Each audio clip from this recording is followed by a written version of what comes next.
La gran pregunta es cómo emplazar la agricultura industrial en el territorio. La tendencia que tenemos desde el Meta hacia el Bichada es esta. A lo sumo, digamos, se están dejando, y no siempre, unas pequeñas franjas de bosques. Ya existe la idea de que los bosques no son para tumbarlos y que los humedales no son para desecarlos, aunque no siempre este es el caso. Pero el resto del territorio va hacia un gran monocultivo o unos mosaicos de monocultivo agrícola. La gran pregunta sobre la altillanura del Bichada es cuál va a ser el modelo de implantación en esta parte del territorio. Hay que cambiar de paradigma. Si solamente pensamos en la aptitud por unidad fisiográfica, aptitud agropecuaria, y en la tecnología, y en el cierre financiero y el retorno de capital, el 100% del territorio sirve para la agricultura. Y ese es el problema de la política. Porque entonces no hay espacio físico para los servicios ecosistémicos, que no ocurre, que no son una propiedad etérea del territorio, sino que es una propiedad muy concreta y concentrada en algunos espacios del mismo. Necesitamos metodologías para mapear y cuantificar servicios ecosistémicos en procesos de cambio de uso de la tierra. Pero esto de entrada no nos sirve. Esto es lo que hay que tratar de evitar. Y un problema de percepción que tenemos es que la altillanura es más o menos homogénea, ¿no? Plana, listita pues para recibir el capital y los emprendedores. Pero si la miramos en detalle, que es lo que hicimos en un polígono de 300.000 hectáreas en la altillanura, en el Bichada, si la miramos en detalle, hay una gran heterogeneidad. Hay bosques, hay sabanas de muchos tipos, sabanas inundables, sabanas encharcables, sabanas arboladas, y solamente un 36% de la cobertura corresponde al imaginario de la altillanura sin ninguna restricción. O sea, no estamos hablando del Casanare ni del Arauca, estamos hablando de lo que se dijo y se vendió como que estaba listo todo para la agroindustria. Solamente el 36% no tendría restricciones. Y por supuesto una gran cantidad de biodiversidad asociada en esos territorios. Cuencas, cuencas, sobre todo esta parte, que hacen parte de las cuencas de los ríos oscuros y claros, los ríos acuario de Colombia, los ríos que son responsables, que sustentan una gran cantidad de industrias extractivas de peces ornamentales y que ya tienen gente asociada. Entonces los servicios ecosistémicos no son abstractos, son comunidades rurales, humanas, grupos de interés vinculados con esas funciones de la naturaleza y que se verán afectados sin consulta suficiente cuando el escenario de expansión de la agricultura va hacia la casi totalidad de todo el territorio. Entonces aquí es clarísimo que estaríamos en ese problema. En la universidad tenemos lo que llamamos acuerdos de acompañamiento con algunos inversionistas de la región sobre la base de una confianza, de generar una línea base sobre los territorios que ellos van a intervenir, de generar un modelo de exclusión de la agricultura en el territorio, aplicar recomendaciones y adaptativamente mover el ciclo. Estamos a punto de cerrar el primer ciclo con unos inversionistas. La decisión crítica es qué parte del territorio excluir de la agricultura. El que lo sepa y lo diga, no le crean, porque estamos hablando de servicios ecosistémicos, no estamos hablando de aptitud. Ya dijimos que por la aptitud del 100% sirve para la agricultura. Entonces es un proceso de aprendizaje, es un proceso, digamos, de ensayo y error. Tenemos los sistemas ecológicos mapeados a un detalle muy importante, eso es la base, y entonces hemos generado unos escenarios de exclusión que son para decisión de los inversionistas. ¿Cuánto quiere usted excluir? ¿Cuánto quiere no excluir? ¿Qué riesgo quiere asumir de pérdida de servicio ecosistémico o qué valor agregado ecológico le quiere integrar a su propio territorio? Y si está dispuesto a pagarlo, porque las el 100% de las hectáreas se compraron pensando en que todas sirven para agricultura industrial.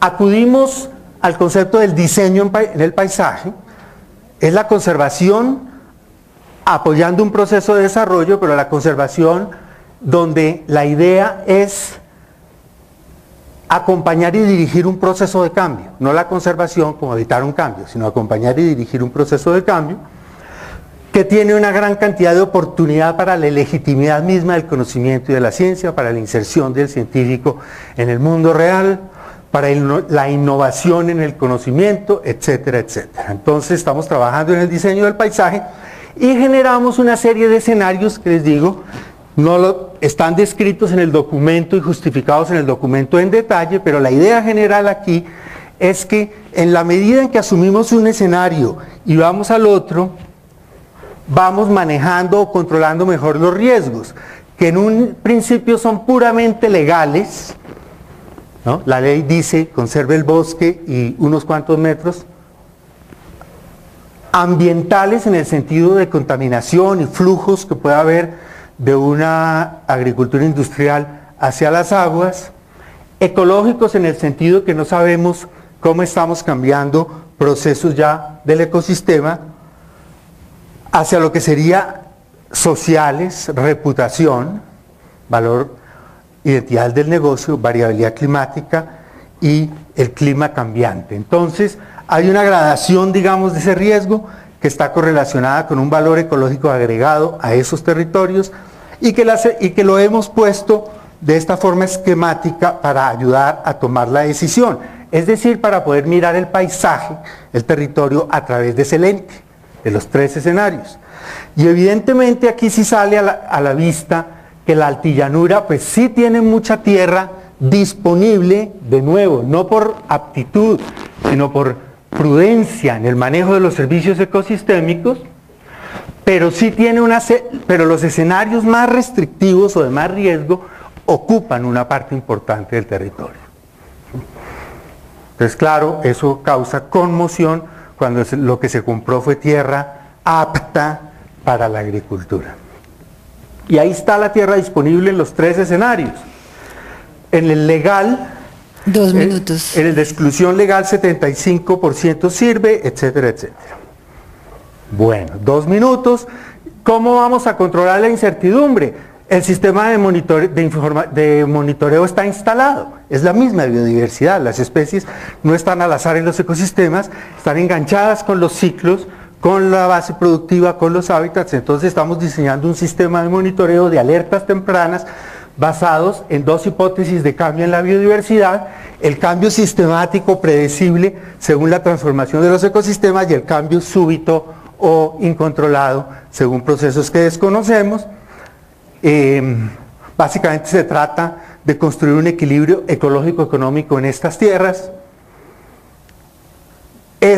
Hay responsabilidad empresarial, las empresas quieren hacerlo, hay un costo de oportunidades, ¿quién paga la conservación? Hasta cierto punto lo pueden hacer. Una parte de ese costo es del propio interés privado, pero una parte es del bien público que se ve comprometido con el proceso de transformación.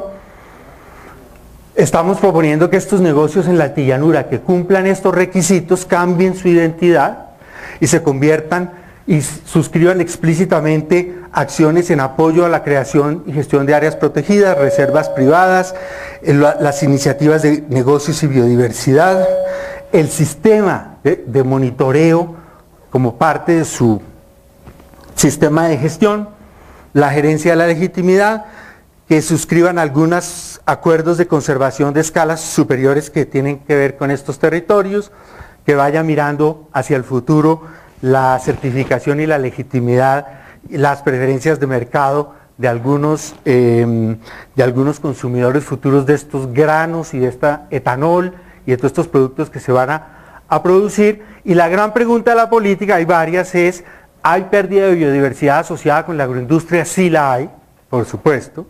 Ahí es que reducir la pérdida a sus justas proporciones, como diría un estadista, pero aplica la jerarquía de la mitigación. O sea, hay algo que se va a perder.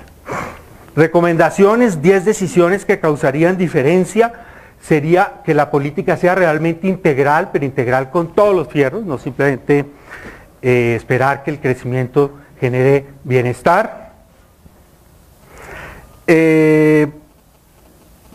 Evitar que el petróleo nos anule todas estas oportunidades, así de claro. Si entra primero el petróleo, puede anular las posibilidades. Sería un criterio de exclusión temporal, no siempre las exclusiones son espaciales, temporal, mientras el territorio está más o menos listo. Que haya áreas protegidas, el déficit de áreas protegidas es inclusive mayor que en territorios ya consolidados, territorios de ocupación consolidada, de tiempo atrás. Digo con ocupación y transformación de ecosistemas.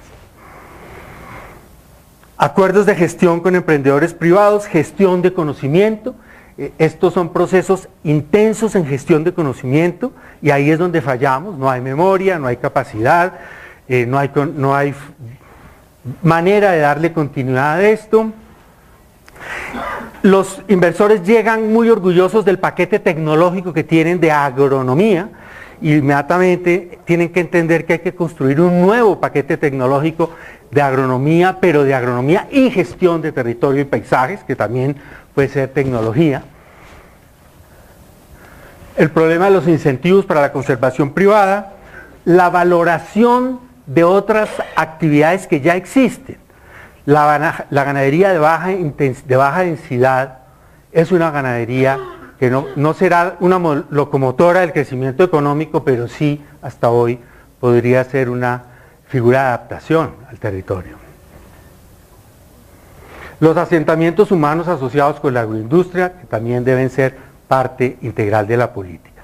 Y por supuesto, profesor Rudas, su figura, por supuesto esto no va a ser posible con esta enorme desproporción que hay y que todavía hay entre las obligaciones de la autoridad ambiental en el eje hacia la relación de las obligaciones y los recursos. En la parte alta de la línea, las corporaciones regionales que tienen un superávit relativo, las que están hacia un equilibrio entre funciones y obligaciones, y las que tienen un déficit crónico de recursos porque manejan unos enormes territorios y que son justamente las de la mejor Orinoquia que podríamos construir, pero la oportunidad está ahí, pero se desvanece rápidamente en el territorio porque no vemos que esté llegando a tiempo. 200.000 hectáreas al año de transformación que pueden volverse fácilmente 400.000 en poco tiempo, según los modelos, hace que unos cuantos años de espera, son unos cuantos millones de hectáreas donde perdemos esta oportunidad. Muchas gracias.